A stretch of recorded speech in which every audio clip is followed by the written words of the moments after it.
The person who did my BOQ was $9,400 will do the trick. No, make it $11,000. No, add plus or minus $2,500. No, just make it $13,500. And then he wrote, this was in red, he's like, estimate. He did not want the liability. Hi guys, my name is Len and welcome to my channel. This is episode 3 of building a small cottage. We're calling it Project 80 Squares because it's a 2-bedroom cottage that is 80 square meters. Today we're talking about the BOQ. I've been getting this question a lot. Everyone wants to know, Len, what's your budget?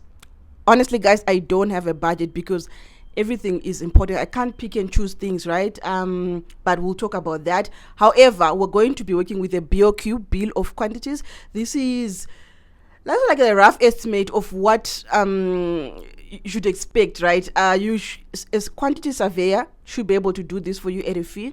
In Gweru, they charge $30 for this, but I got this for free from the builder who was supposed to build for me. But now I'm using somebody else. I'll explain why. Nothing bad, but I'll explain later on in the video. So the original builder did give me this code, and we're rolling with that one. Okay, so this video we're going to talk about 4 things: the BOQ, letter from the council. I want to talk something about neighbors as well as the project manager for this gig.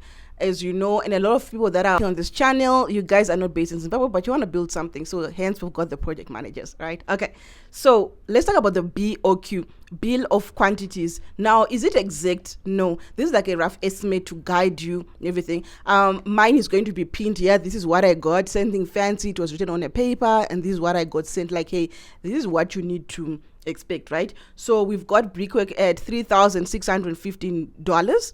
The roof materials, not labor, because that is also maybe quoted by somebody else, which is $2,672. We've got the plumbing, plumbing $565. We've got the window frames at $960, the electricity at $700, and the labor to build $1,500. I will say, guys, the labor to build, that was so cheap. I will say $1,500. Expect it to be so much more.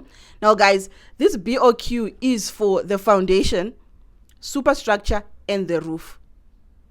Everything else, plastering, ceiling, tiles, that's season 2. So we're still in season 1, and this is for the 3 stages: foundation, superstructure, which is the walls, and the roof. So this is what we have, $13,500.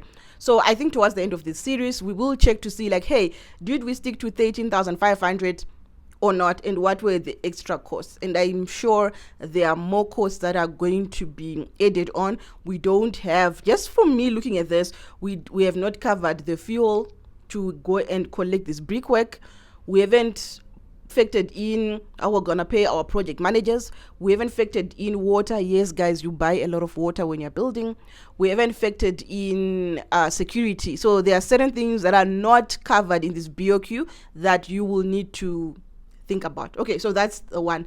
Number 2, remember in the previous episode, if you haven't watched it, yes, hint hint, wink wink, go and watch it. There is the letter that you pay for inspection from the council.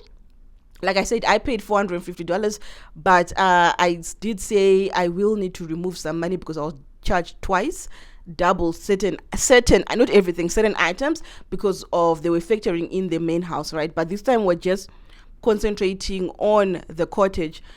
So that later, guys, this is the stage that you need to secure that.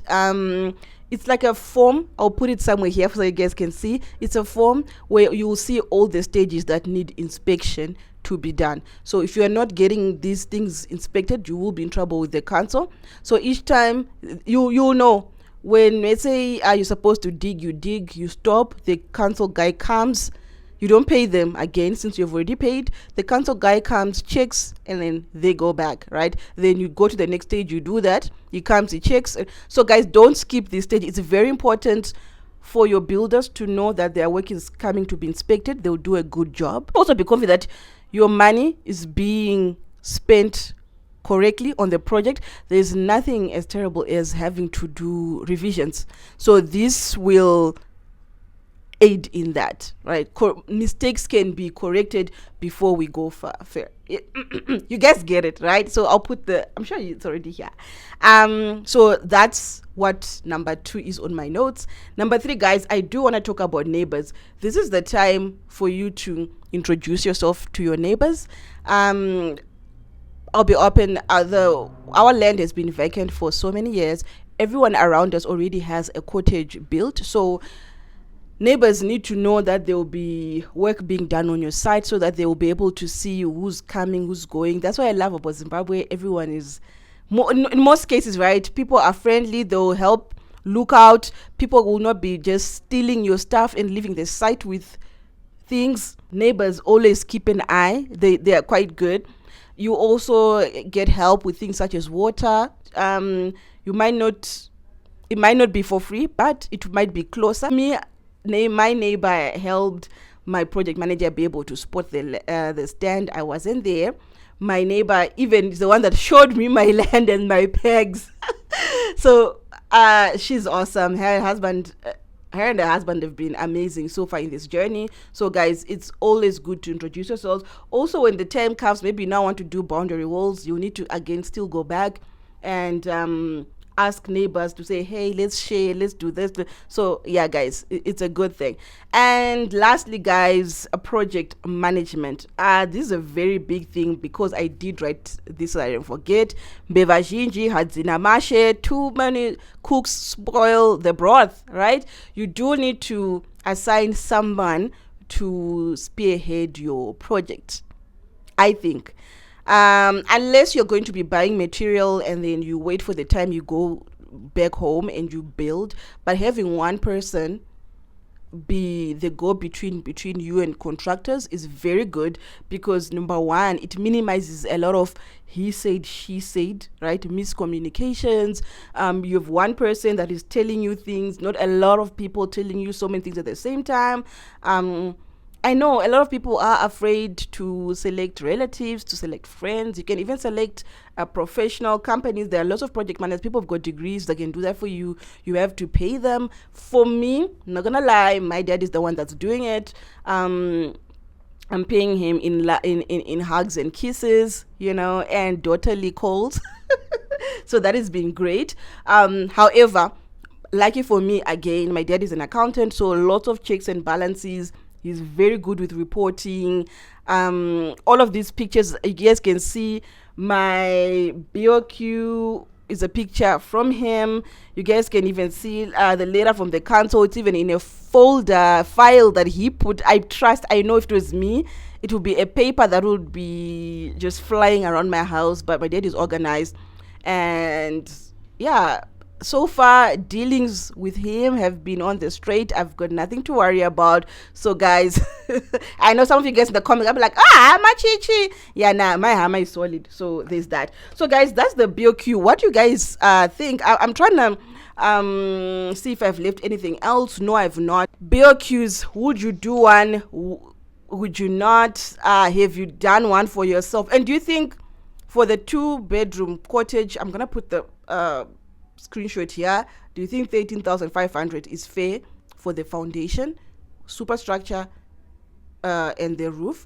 My brother said don't get BOQ. He's like, just roll with it, because either way the money is required. Like, just know that you are building, money is gonna be required. Why do you need to scare yourself? It's like, just dive in. That's the advice I got from my brother. My dad is like, get the BOQ. It will kind of like guide you in a sense of how much money you need to be setting aside on every month. And I'm gonna be honest, I'm like, what, my brother's route of like just flying into the wind is great, less stressful. But also I do like knowing, because my budget had to change, my lifestyle also changed, because I now had a set target to say, hey, 13,000, right? So for example, if I was saving $1,000 a month, for example, that will mean that it will take me a year to get to the roof level if I'm working with that BOQ. I don't know, guys. Let me know what you guys think in the comment section. Remember, you are amazing. Don't let anyone tell the others. Until next time.